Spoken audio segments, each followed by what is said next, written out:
Dans l'épisode du 2 janvier de Demain nous appartient, l'enquête sur la mort de Malik continue, et au commissariat, la culpabilité de Romy est toujours au cœur de nombreux doutes, notamment à cause d'incohérences dans son récit. Martin est toujours persuadé que Romy protège Ryan, dont le secret est découvert grâce à Roxane qui a enfin pu décrypter ton portable. La jeune policière s'empresse de parler à Karim pour lui expliquer que Ryan est gay et que le soir du meurtre, il se trouvait chez un jeune homme rencontré sur une appli de rencontre. Ce dernier est justement convoqué au commissariat pour être interrogé par Martin et Lisa, à qui il explique que Ryan n'est pas resté longtemps chez lui car il ne cherchait pas la même chose. L'alibi de Ryan n'étant pas satisfaisant, Martin veut l'interroger une nouvelle fois. Seulement le jeune homme a entendu Roxane et Karim parler de lui et, redoutant que son oncle ne le rejette à cause de son homosexualité, a décidé de prendre la fuite.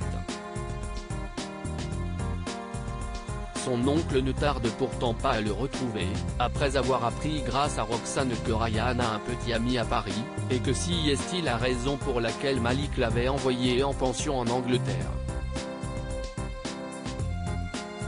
Quand Ryan et Karim peuvent enfin discuter, ce dernier rassure le jeune homme qui redoute de faire son coming out à sa mère de peur qu'elle ne réagisse comme son père, mais son oncle le rassure. De retour au commissariat, Ryan jure ne pas avoir tué son père.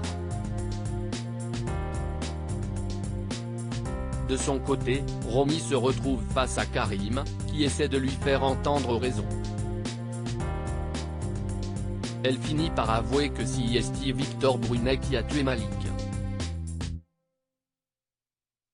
Victoire passe difficilement à autre chose ailleurs à 7. Victoire se remet doucement de sa rupture avec Samuel avec l'aide de Soraya, qui l'encourage à se changer les idées et qui lui remonte le moral.